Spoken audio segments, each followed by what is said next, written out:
Hey, everybody, this is Matt from the Don't Unfriend Me Show and... Olivia from the Don't Unfriend Me Show. What was that, English?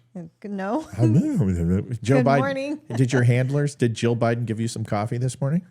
Jill Biden, no. So welcome to the Don't Unfriend Me Show.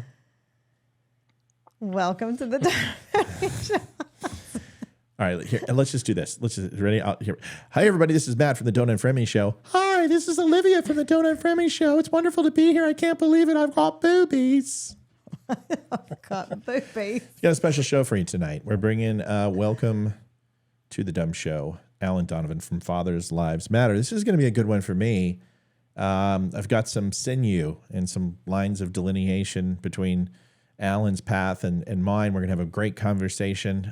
This is, how did Alan come into the fray, Liv? We went to high school together. He was a senior when I was a freshman, but we knew Did you each guys other. date? No. It was one of my friends. One of my good friends had a very big crush on you him. know what I did for a living. Yes, I'll figure it out. You guys aren't going to be able to lie. Did you date? Yes or no? You sure? No. Okay, well, we're going to find out about it. We'll uncover that more in just a few seconds, folks. See if my wife is being honest. This might be a shorter show than I imagined. We'll be right back with Alan. Do you want the truth? Are you tired of being so confused? You feel like you're more f***ed up than the lies on the evening news? Well, just step right in. We can talk about it all as friends. And if you want, we can hug and kiss and make Still Points, STIILPOINT, the Don't Unfriend Me band. Yes, we have a band. We spare no expense. We don't pay them anything, but we do have a band. Alan Donovan, welcome to the show, man. Father's Lives Matter. Welcome. Hey, man. Thanks for having me on the show. It's absolutely our pleasure. We had a little bit of a fluckle. I'm not going to use the real word. Before we started the show, some audio issues. Of course, Livia came on, so everything just went down. It's all my fault. But we're back. So Alan, I guess I can congratulate you for not marrying my wife. So thank you for not doing that. So I've got a question though. I've got to ask right off the bat. Sure. Olivia, who's the friend you're talking about? Stacy. You knew Oh, Stacy Stacy, had a big- nice. Mm-hmm. Was Stacy nice or no? Oh, Stacy. Oh, was geez, good. that's a long. Okay, so she would show up. So I worked out in the morning every day, and she would show up at like 6 a.m. at the weight room, and she would just stand inside the door and just look.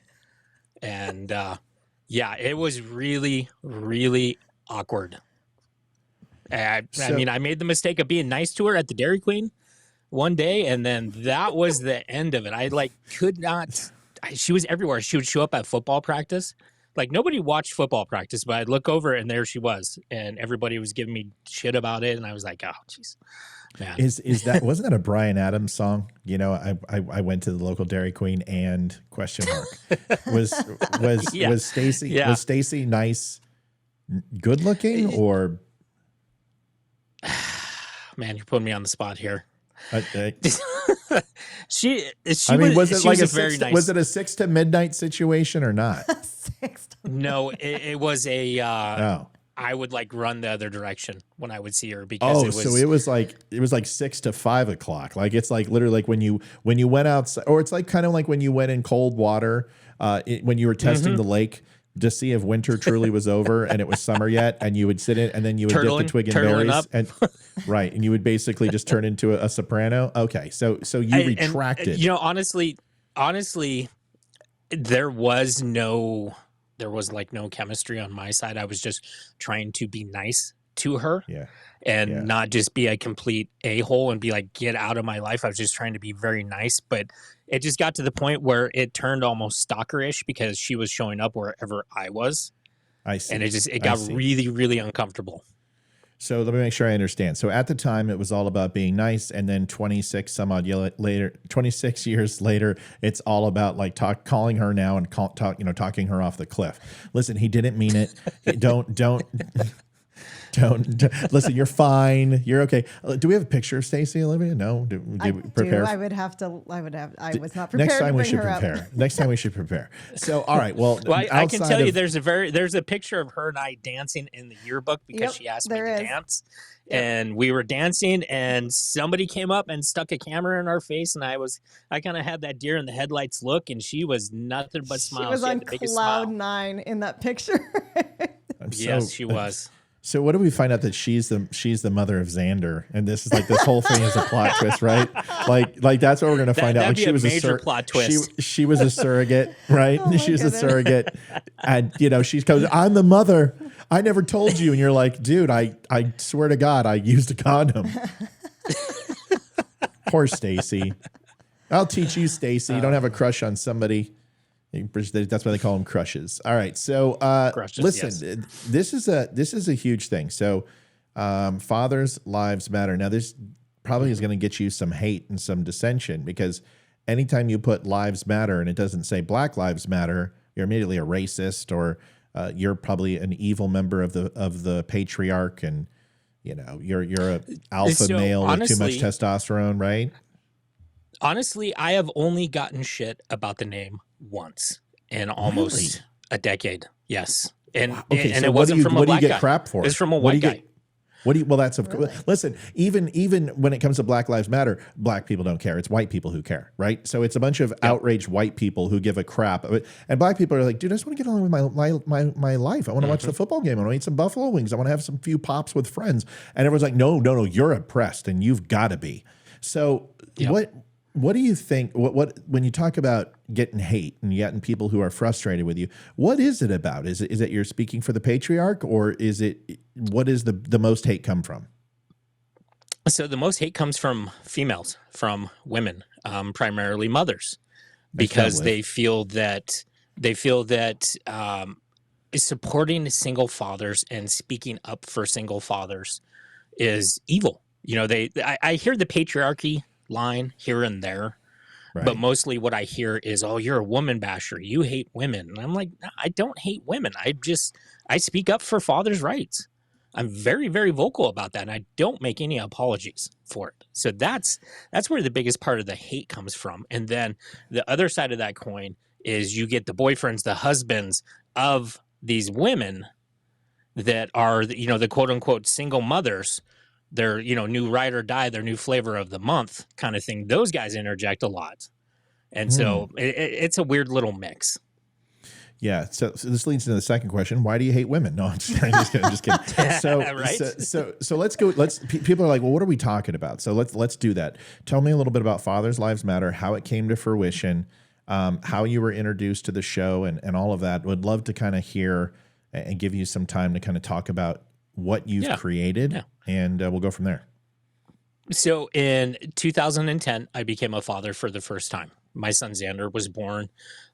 Things with his mother were rocky from about the 6-month mark of her pregnancy. Shit just kind of went off the rails. And so we kind of tried to reconcile, and it fell apart, fell apart multiple times. In 2014, she decided that she was going to move to Kentucky with her parents, just because it would be a better opportunity for her down there. And I was like, okay, yeah, sure. Cool. We were living together at the time. Okay. And so she moved down there, and what the plan was is I was going to tie up loose ends here in Montana. Okay. And then I was going to move down 6 months to a year later, once I had saved up some money and everything, so that I could get down there and hit the ground running. That was the plan. Okay. Between when we made that plan and when she moved, she started seeing somebody. I didn't find out until after the fact. Okay. So it was kind of like we're living together and she's seeing somebody. And then I found out, and, you were not married. You were not married? No, we were not married. We were talking about marriage. We had plans to get married. And then, like I was saying, 6 months into the pregnancy, the train left the rails, basically, and everything fell apart. So she started seeing somebody while she had a bun in the oven? No. So so I didn't explain that very well. So after Xander was born, we reconciled, tried to reconcile again. Things fell apart. It was multiple times of reconciling and then trying it again and things falling apart. And then, we tried one last time, moved in together, And, she was moving down to Kentucky. I made the plans to move down there as well, and then found out that she was seeing somebody. Got it. During that whole process. Okay. How long was she in Kentucky before she started seeing someone, Alan? Oh, she hadn't even gotten to Kentucky. She started seeing somebody up here before she moved down to Kentucky. Okay, so this is like Days of Our Lives. This is so good. So Yes. See, Yes. I'm trying to follow along. I made the mistake of doing your graphic while you were talking, so you explained it fine. It's my brain that was distracted. But now I know we haven't encroached upon this, so I'm going to ask some questions. So she started dating someone in Montana while you were living together, while you were trying to reconcile. The entire time she's going to relocate, you're going to relocate, and she's still seeing somebody in Montana? Yes. Yes. Wow. Yes. That takes some guts. While we were living together, and she had been telling me that he was just a friend, and I was like, I was dumb enough to buy that line, and then everything kind of came to a head one night, and I heard her on the phone, and she slipped up and she said, "My boyfriend Scott," and I was like, "Well, wait a minute." Usually Scott? gives it away. That Scott? Yeah. And then things kind of fell apart, and I was like, you know what? I'm done with this. I'm still going to move down to Kentucky, but I'm going to go get my own place, my own job, get myself all set up, and continue on with my life. And we kind of got to the point where we were both okay with it, as okay as you can be. And so she moves down there, and this guy moves with her. And I'm up here in Montana working and trying to put away some cash and everything. And come that April, I get this phone call, and she says, "Hey, I'm going to be up there tomorrow. I want to bring Xander with me. I want to drop Xander off with you, and then you can bring him back down when you come back down." And I was like, okay, cool. Because I wasn't expecting to see Xander until, later that summer when I went down there. Okay, so this was April. Xander's birthday is in May. Okay, so I have his birthday party, and in the meantime, I've gotten to know this guy that she's dating. We've developed a quote unquote friendship, and so Xander liked him, so I invited him to the birthday party. So we had this big birthday party for Xander. After the birthday party, he pulls me aside. He's like, "Hey, man, I got to talk to you," and I was like, "Okay," and he said, "But you have to promise me that you are not going to go after Xander's mom when I tell you this stuff." And I was like, "Oh, and you you're can't like, do that." You're like, no, you're like, "Yeah, go ahead, buddy. Absolutely, I promise I won't." And I was like, "No, you can't do that." I was like, "You tell me what you have to say, and then I will make the appropriate decision after the fact."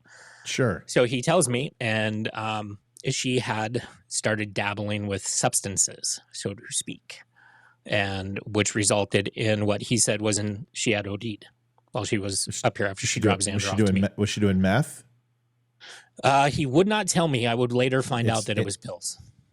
Okay, pills. OD'd on pills. Yes. Okay, go ahead. Kentucky's renowned for meth, but yes. Yeah, okay. And so that'll play into the story later on down the road. Okay. And so, I'm immediately freaking out, and I'm like, holy shit, trying to figure out what I got to do. So I start making calls, and I was working for UPS at the time. I was a mid-level manager with UPS, and one thing about UPS, they have amazing healthcare. Yeah. In that healthcare, you get benefits for attorneys. So I used that and ended up getting an attorney and filing for emergency custody based off of what I was told. Okay, that was granted. And so there was a trial date that was set for October. Okay, this is April, so I have him all this time. And his mom gets served down in Kentucky, which, obviously that starts World War III, so to speak. And it was a very long, very contentious summer that I dealt with. Bet. And I bet. Yeah, a lot of going back and forth, a lot of threats being thrown my way and different things. At one point, she texted me and said, "Hey, I need a favor." And I was like, "Okay, what do you need?" She asked me to piss in a bottle so she could give it to her boyfriend so he could pass a urine analysis. Okay. That's a huge felony. I'm finding a hard time to finding what the problem is. I don't. Right, totally. Some people pay good money for that on the internet. I mean, Donald Trump is probably in the market, I've heard. So, Joke. We just lost half the audience. It's a joke, folks. Yeah, All right. right. And so I was like, are you serious? That's a freaking felony. Don't ever ask me that again. And Did you get this on recording, or did you anything? Were you at that point yet where you've spoken with counsel and started to record these type of things, or no? no, so it was a text message. So I screenshot the That's text good. message Yeah. and I sent it to my lawyer, and that's going to play a part in 8 years later. This is just something that I recently found out that plays a part into that. So fast forward, that Friday before court, I go into my lawyer's office and we game plan for like 2 hours, everything that she's going to do. And, she's pumping me up, talking about how she's going to do this and that. And we're going to nail her to the wall. And, so I walk out of the lawyer's office thinking, hell yeah, I'm going to have custody. This is going to be done. So I'm super excited because this has been the most stressful time of my life. These last couple months dealing with everything. We go into court that Tuesday. My lawyer says 5 freaking words. You just got bamboozled. I know the story. Yeah, you know what I'm talking about. And you walked into a buzzsaw. You're a father. You don't have any rights. So I was extremely naive at this point. I had no idea, because I walked in there thinking, okay, lady justice is blind. I'm a good guy. I don't do drugs. I very rarely drink. I don't go out and party. I've dedicated my life to my son and raising him and trying to do everything I can to better his life. And I walked into a buzzsaw. So she said all of 5 words. I brought up the fact of the text message asking me to pee in a bottle. And my judge was like, what? The judge really didn't even know what I was talking about and then just said so. And I was like, okay. Thought that was a pretty big deal. Very familiar. We pee in the bottle all the time here in Kentucky. I don't know what you're talking about, but you better go up to that. So this was in Montana. This was in Montana. No, wait, so this was Montana. This was in Kentucky. Wait a second. Was she legally living in Kentucky at the time? She was legally living in Kentucky at the time, but because I filed this up in Montana when I had him, emergency custody was granted through the Montana state court system. See, now that's smart. Now that's because usually it unfortunately it goes to where the mother resides. But since you were the one actually making the claim, then it would go back to where the original claims were, right? Because was it based upon something that was in the past, or was this a current situation? I'm trying to understand why it wouldn't be in Kentucky. So the lawyer had decided to file it through here because the occurrence of the suspected OD had happened here in Montana. Okay, good. Okay, that makes sense. So the judge looks at me, and this is Judge Heidi Albright in Montana. She looks at me and she goes, Mr. Donovan, I don't see any reason to grant you custody of your son. And I'm just like stupefied at this point. I was like, what? Really? And so that's where jurisdiction came into play. She then told me that because his mom was a resident of Kentucky and he was 1 day short of regaining Montana residency. 1 day. So you got to be in Montana for 6 months, continuous. And he was 1 day short of that. The judge here kicked it back down to Kentucky and then said, am I going to have to force you to return your son? And, I'm livid at this point. And, I told her, I said, yeah, you're going to have to force me to return my son because I know this is a bullshit ruling. I said, I've given you evidence that this is not a stable situation for my son to go back to. And I said, I can almost guarantee you that once he gets back down there, I'm going to be fighting to talk to him, to be a part of his life. And she didn't care. So she made her ruling. We go outside. Out into the hallway. So the judge changes like this. That's what I originally thought, because if the original filing is based upon something predicated upon the past, location is usually decision of where the trial will take place, or where at least discovery takes place and everything else. But because the judge then changes venue back to Kentucky, automatically she's in favor of mom. You know that, because that is a huge financial constraint on the father. So then changes it. You say it's BS. Okay, where was this? This was in Montana. Where was this? Whitefish? Kalispell. Okay, I just want to see the judge. So go ahead. What Heidi what? Judge Heidi Albright. All right, you go ahead. So we go outside into the hallway. I pull my lawyer aside and I'm like, what the F was that?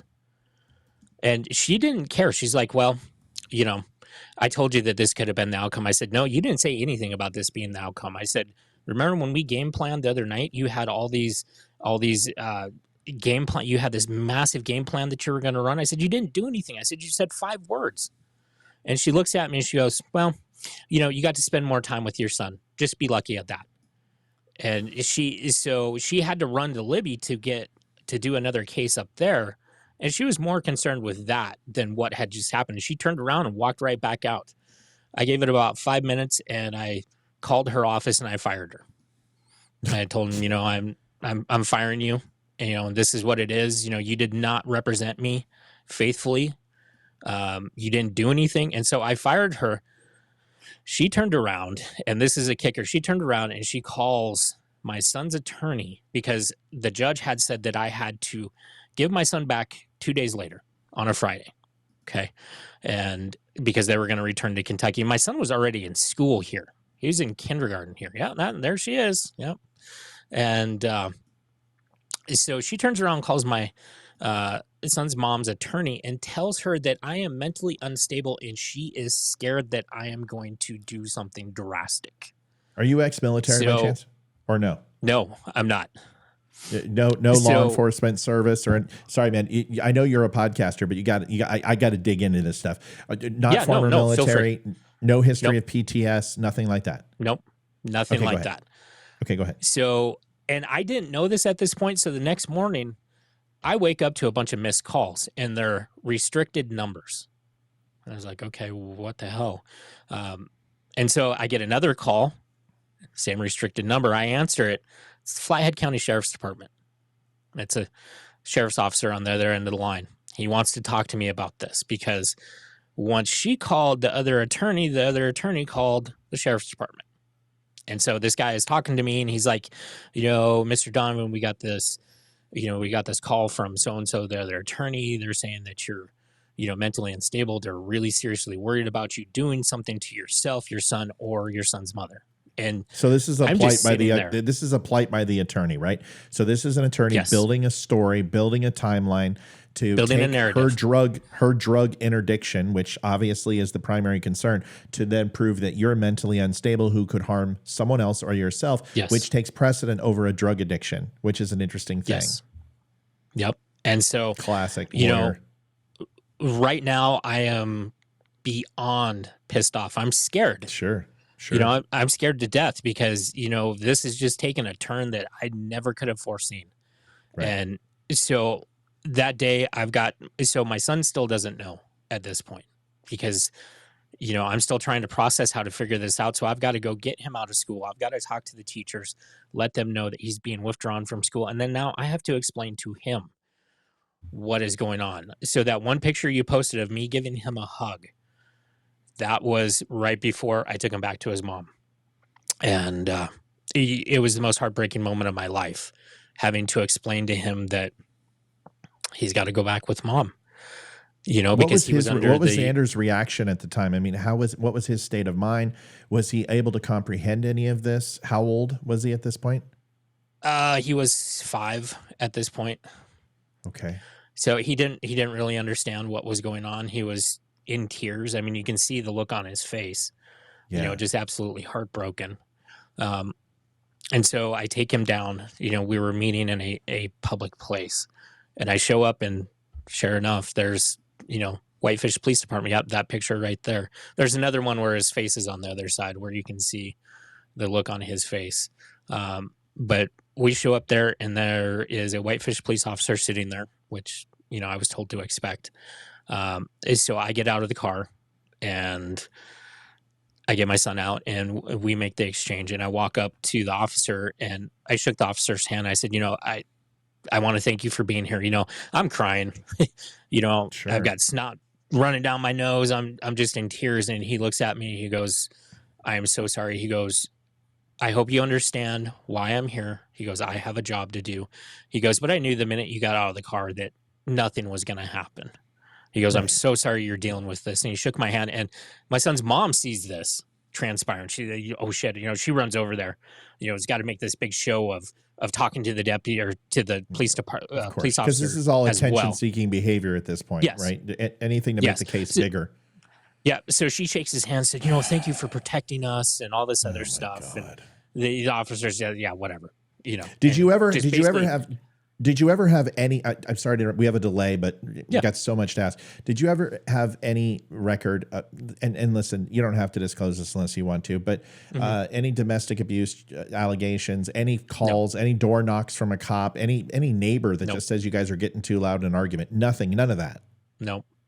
Okay. I made a point of and honestly, we never got into screaming arguments or anything like that. Anytime that we had a disagreement, because you weren't married. I made a point. Yeah. I made a point to not do that in front of Xander.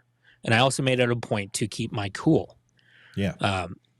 So going back to what's going on right now at this present moment. So the officer just basically disregards her because, he sees through the bullshit. Sure. And he turns back to me and just says, hey, I'm so sorry this is going on. Here's my card. Here's my number. If you need anything, give me a call, which I thought was very cool. I mean, he didn't have to do any of that stuff, but he was understanding, which I really appreciated at that point in time. Yeah, that's great. So I go home and I am just in shambles. As far as I'm concerned, my life just ended. I don't know what I'm going to do because I don't know if I'm ever going to be able to talk to my son or see my son again. Because of all this that's transpired, and I'm starting to see, her mask is starting to slip off, and I'm starting to see how vindictive she is beneath that mask that she's always worn. And so I got home and I started Googling help for single fathers. Okay. And there's nothing query, out there. No query returned. Yeah. There's nothing out blank there. Page. There isn't. Yeah. Well, there wasn't. Ironically enough, querying help for single fathers brings up help for single mothers. That's right. And if you're a single mother, and this is not to denigrate any single mothers because there are some very amazing single mothers out there. There is everything under the sun for single mothers: rent help, pro bono attorney help, cell phone help, utilities. WIC. There's everything. Yeah. WIC, EBT, all that stuff. Yeah. There's everything for single mothers, but there's nothing for single fathers. At all. So I'm trying to figure out what I'm going to do because I have no money. I have no more money. I've just dropped 10 grand on this attorney that didn't do anything. And I've got court in 6 months down in Kentucky. And I have to figure out what I'm going to do. My options are A, I can just, accept whatever it is I get. B, try and come up with some money somewhere to pay for another attorney. Or C, try and figure out a way to do this myself. Mm-hmm. And, I'm looking at this and, I took a couple of days to think about it. And I came to the conclusion that the best person to fight for my son's rights and my rights was me. I didn't know how I was going to do it at the time, but that's what I decided to do. And so Father's Lives Matter was born in that moment because I needed support. I didn't have support. I didn't have anybody supporting me. And I figured this was a way to, chronicle my journey through this. So, I just got onto Instagram. I didn't even know what platform I wanted to use, but I had kind of been using Instagram for photos. And I was like, oh, yeah, this is kind of a cool platform. Maybe I'll do it on this. And so I typed in Father's Lives Matter. It was available. I took it, and then I started building the page. And I started building, what was going to be, this platform for myself. And then I started teaching myself family law, and I taught myself family law in Montana and concurrently and in Kentucky. And, I got a membership to the Bar Association, Black's Law Library. I took paralegal classes, and my life became all about this. I'm still working at UPS. So I go to work at 3:00 in the afternoon, for UPS, and I come home at, anywhere from 11 to 12 at night. And then I do research, case study law, learning how to write briefs and, amendments and all these other technical court things. I do this till 4, 5, 6 o'clock in the morning, go back to sleep, get up, go do my work, come back and do the same thing. And this was my life for 6 months. I basically cut off all my friends outside of that. I had a lot of people tell me I was crazy. to even be considering doing this, just because they're like, you're going to lose. And so that was my life.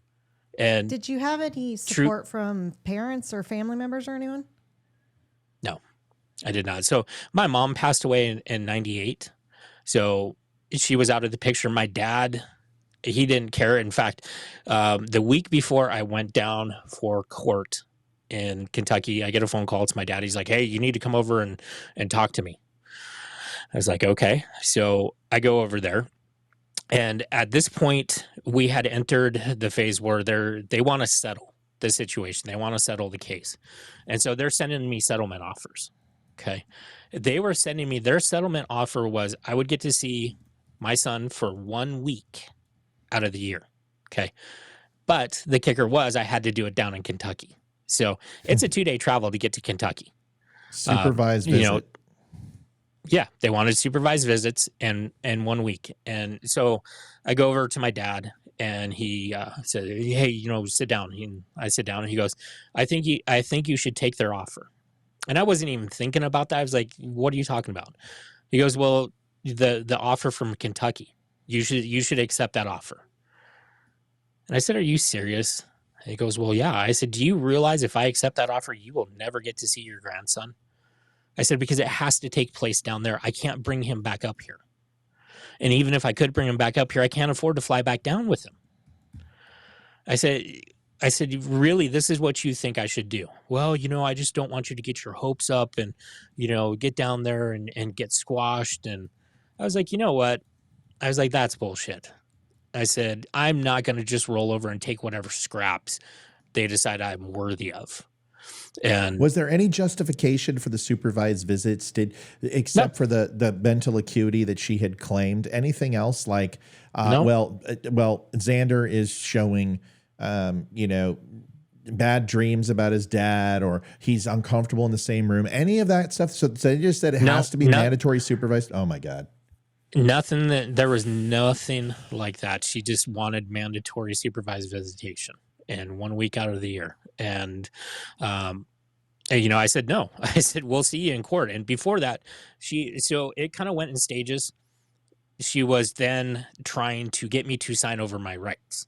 That was the next thing that she was trying to do. She was trying to claim that I don't see him enough and, you know, I barely talk to him. Well, I couldn't see him, number one.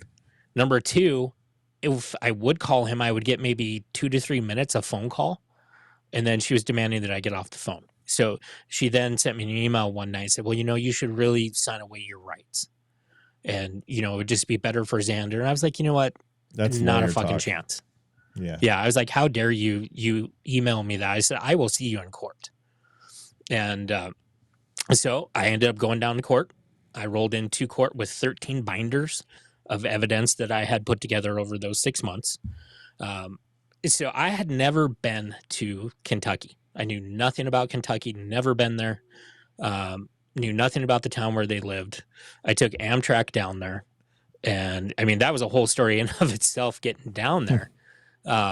So I get down there, I walk into the court, you know, and I'm all dressed, you know, to the nines, ready to rock and roll. I walk in there and the judge looks at me and he goes, Mr. Donovan, where's your attorney? Do you have counsel? And I looked at him, I said, Your Honor, no, I do not. I am representing myself pro se. I am my own counsel. And so he kind of looks at me and he gives me that up and down where he's kind of taking everything in. He's assessing. Yeah, he goes, so you understand that if this does not go your way, you cannot then declare a mistrial. I'll tell you, I didn't expect to stop the show on a cliffhanger, but it was a great spot. It was right around the 35-minute mark, so I had to do it. It is such a great interview, and you could see it progress throughout the rest of the show where, you know, Alan's told this story so many different times, but I think we get into more of the heart of the matter, and you can see him change. Once he kind of hears my story with my son, you could see him stop the interview almost and get into his role that he's been doing for the last 10 years, which is facilitating conversation. He's just an amazing human being. I hope you enjoyed the first part. Stop by tomorrow for the second part.